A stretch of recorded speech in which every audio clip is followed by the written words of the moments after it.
Hola a todos, bienvenidos a Paseos con Arte, una iniciativa de la Asociación Cultural Valdecorneja en la que vamos a enseñar y a explicar piezas de nuestro patrimonio. Hoy estamos en la villa abandonada de Peñaflor y de la mano de Yaiza García y de José Sánchez Izquierdo vamos a conocer todos los detalles y secretos de esta villa castellana. ¡Comenzamos!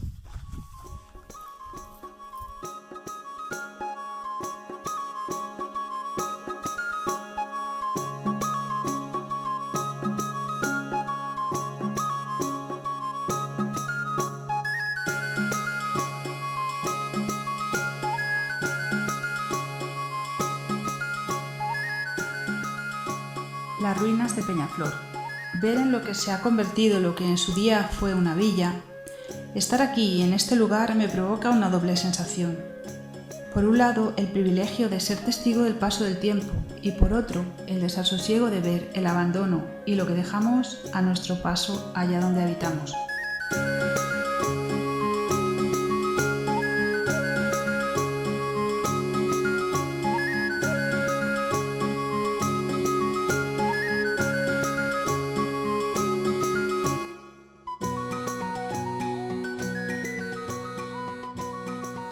¿De qué año o siglo data la primera mención de Peñaflor? La primera mención de Peñaflor data de casi 100 años después desde su origen. Lo encontramos en un texto llamado Las Crónicas de la Población de Ávila y en él nos habla de una figura, Nuño Rabia, que tras ser condenado a ser apresado por el concejo de Ávila, pues decide huir y se refugia en el castillo fortaleza de Peñaflor. Los orígenes de Peñaflor se remontan a la Reconquista a finales del siglo XI, cuando Alfonso VI reconquista el reino taifa de Toledo, que era musulmán, y entonces para asegurarse la plaza y no perderla, decide empezar a repoblar este territorio. La villa de Peñaflor será el caso en el que será una villa repoblada para no volver a perder ante los musulmanes el territorio que había reconquistado.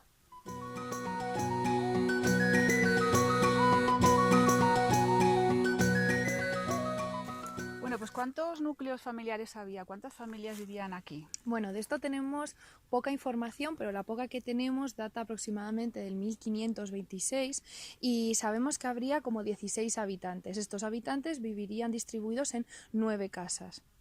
¿Y a qué se dedicaban? ¿En qué estaba sustentada su economía? ¿Qué actividades hacían? Mayoritariamente se dedicaban a la ganadería y a la agricultura. Tenemos que tener en cuenta que la villa de Peñaflor era una villa que era poseída por gente noble, gente de alto poder, y entonces se dedicaban a explotar las tierras que rodeaban la villa de Peñaflor. Además de esto, también se dedicaban a la cantería, por ejemplo, pero todo esto iba por temporadas. Venían aquí, trabajaban durante los meses que había cosecha o que podían explotar la ganadería y después se movían a otros territorios de España, como por ejemplo Andalucía. ¿Cómo era la organización política?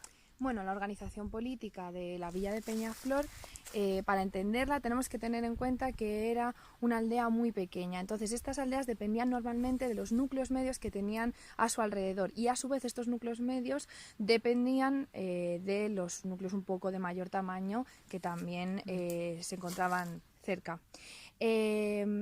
La política dependía de la fuerza del Estado mayor, pero esto solo fue hasta el siglo más o menos XVI, porque luego a partir de ahí sabemos que en la villa de Peñaflor ya hubo un alcalde, un regidor, un procurador. Entonces más o menos desde su origen hasta el siglo XVI teníamos esta situación en la que dependían de otras localidades cercanas.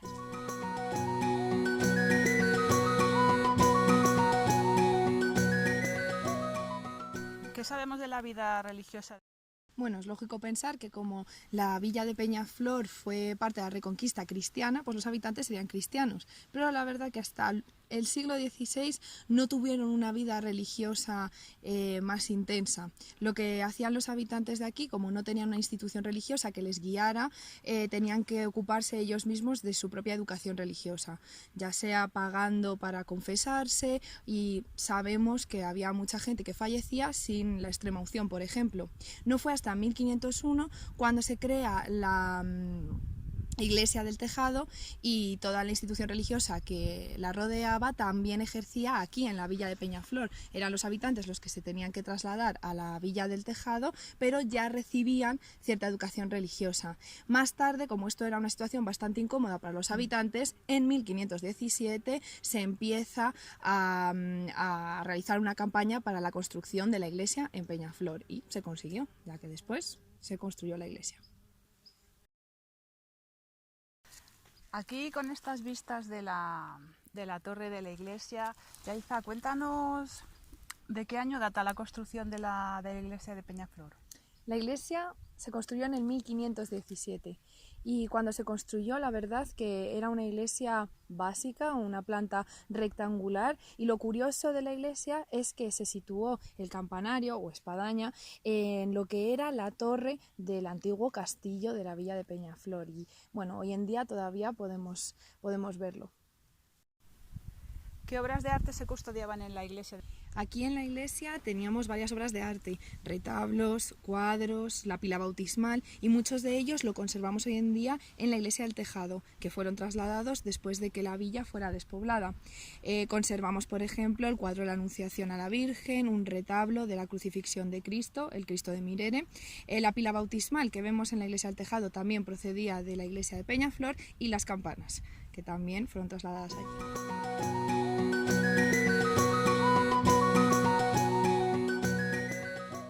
¿Cómo se fue abandonando la villa de Peñaflor?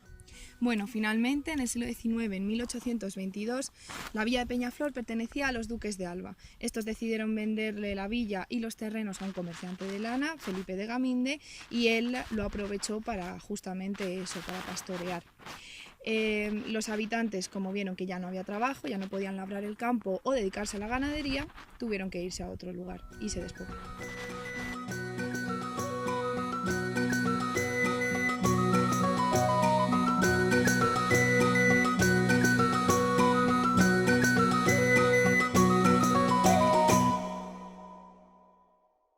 Bien, pues llegados a este punto vamos a hablar ahora de las perspectivas de futuro. Sabemos que la villa de Peñaflor se abandonó, ahora mismo es un despoblado, ¿no? Podemos calificarlo como tal. ¿Qué perspectivas de futuro qué podemos comentar sobre el estado en el que se encuentra? ¿Cómo podemos utilizar este bien de nuestro patrimonio como un objeto activo, ¿no? para reivindicar su uso, para la cultura? ¿Qué podemos hablar en ese sentido? Bueno, la verdad que la situación actual de Peñaflor es complicada. Se encuentra en la lista roja del patrimonio, lo que significa que corre un riesgo de ser destruida o de deteriorarse por sí misma con el paso del tiempo si no hacemos nada. Es cierto que es necesario tomar acción en esto para mantener al menos lo que nos queda, y bueno, para esto tenemos varias alternativas. Visto lo que hemos comentado, hacer la actividad sería bueno el día 25 de marzo hacer una misa y una procesión en conmemoración a la iglesia, que era la Anunciación, y el tercer domingo de mayo hacer una romería, que con esto daría un poco de impulso a todo el abandono que está en Peñaflor. Y hasta aquí el vídeo de hoy. Esperamos que hayáis disfrutado de este paseo con arte y nos vemos muy pronto en el próximo vídeo. ¡Hasta pronto!